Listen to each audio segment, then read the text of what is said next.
Hello दोस्तों। English को सीखने के लिए दो चीज़ों की ज़रूरत होती है। पहली इंग्लिश ग्रामर और दूसरी होती है इंग्लिश वोकैबुलरी। क्योंकि दोनों पर ही अगर पकड़ मजबूत कर ली जाए तो हमारी जो इंग्लिश है वो ऑटोमेटिकली इन्हांस हो जाती है।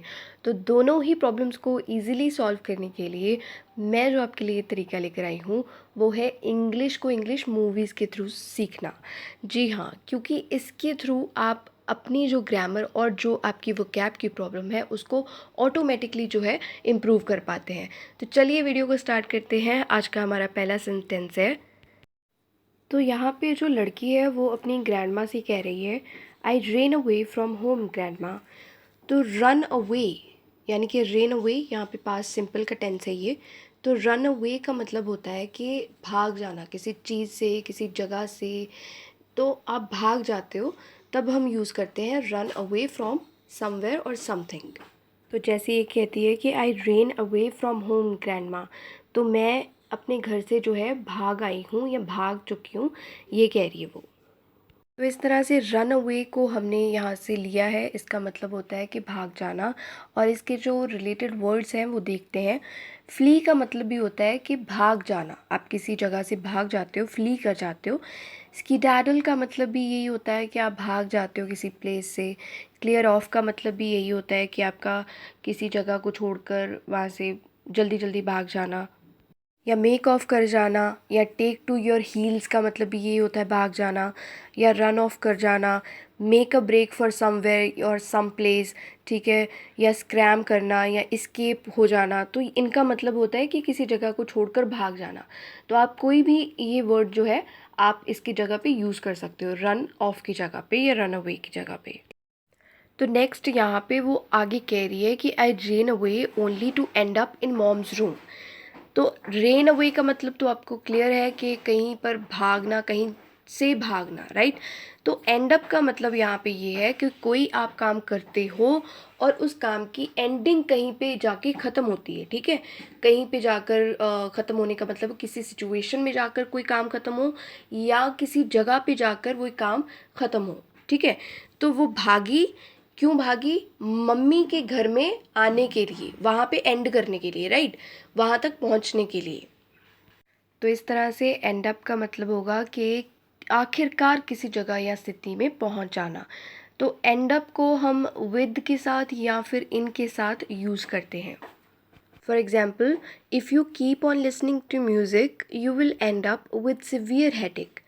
अगर तुम इसी तरह से म्यूज़िक सुनते रहे तो तुम्हें क्या हो जाएगा, बहुत ज़्यादा भारी सर दर्द हो जाएगा। यानी कि तुम उस सिचुएशन में पहुंच जाओगे जहाँ पर तुम्हारा बहुत ज़्यादा सर दर्द करेगा।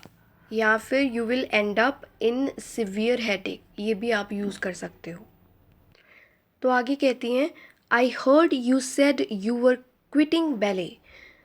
तो आई हर्ड मतलब मैंने सुना कि you said you were quitting ballet, कि तुमने कहा था या तुमने कहा कि मैं बैले छोड़ रही हूँ। बैले एक तरह की डांसिंग होती है, तो वो तुम छोड़ रही हो, ऐसा मैंने सुना है। Do you want to do something else. तो ये पूछ रही हैं कि क्या तुम कुछ और करना चाहती हो। समथिंग एल्स मतलब कुछ और करना चाहती हो। तो लड़की पूछती है, do people always have something they want to do. ये अब प्रेजेंट सिंपल का टेंस है। तो वो ये पूछ रही है कि क्या लोगों के पास हमेशा कुछ होता है जो वो कुछ करना चाहते हैं, जो कुछ भी वो करना चाहते हैं, क्या उनके पास हमेशा वो चीज़ होती है। तो यहाँ पे ये पूछ रही हैं, weren't you doing ballet because you wanted to। weren't मतलब were not। तो ये पूछ रही हैं कि क्या तुम बैले इसलिए नहीं कर रही थी कि तुम करना चाहती थी। You did it for 5 years already। तुमने तो इसको 5 साल तक किया है। तो वो कहती है, I don't know any more. मुझे अब और ज़्यादा नहीं पता। एनी मोर मतलब और ज़्यादा। I need to do something to look like I am doing something. Need का मतलब होता है कि कोई काम करना आपके लिए ज़रूरी हो, ठीक है। तो पहले कहती है I need to do something, ठीक है, मुझे कुछ करने की ज़रूरत है। To look like I am doing something, look का मतलब होता है कोई चीज़ देखना, लेकिन कोई चीज़ लगे किसी तरह से, तो उसके लिए भी हम लुक यूज़ करते हैं। तो ये कह रही है कि मुझे कुछ करने की ज़रूरत है ताकि ऐसा लगे कि मैं कुछ कर रही हूँ। तो ये आगे कहती है, not something you have to do, what is your dream. Have to do का मतलब हुआ यहाँ पे कोई काम करना। तो यहाँ पे वो कहती हैं कि कोई समथिंग नहीं करना तुम्हें, यानी कि कुछ नहीं करना तुम्हें, तुम्हारा जो ड्रीम है, मतलब वो पूछ रही है तुम्हारा ड्रीम क्या है, उस पे काम करना है तुम्हें, ठीक है। तो आगे वो कहती हैं अडल्ट्स नेवर एक्सेप्टेड, कि जो बड़े लोग होते हैं ना, वो कभी भी इस बात को एक्सेप्ट नहीं करते, मानते नहीं हैं। If we say we don't have a dream, अगर हम ये कहें कि हमारे पास कोई हमारा ड्रीम ही नहीं है। People only talk about getting a job, लोग हमेशा जॉब पाने के बारे में ही बात करते हैं।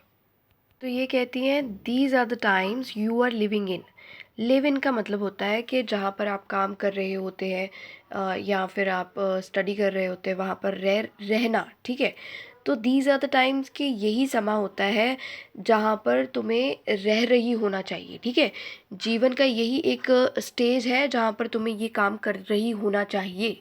तो वो उसे एडवाइस दे रही हैं। वीडियो इन्फॉर्मेटिव लगी है तो लाइक करिएगा वीडियो को, और ऐसी ही वीडियोस देखने के लिए चैनल को सब्सक्राइब करना और साथ में बेल आइकन को प्रेस करना मत भूलिएगा।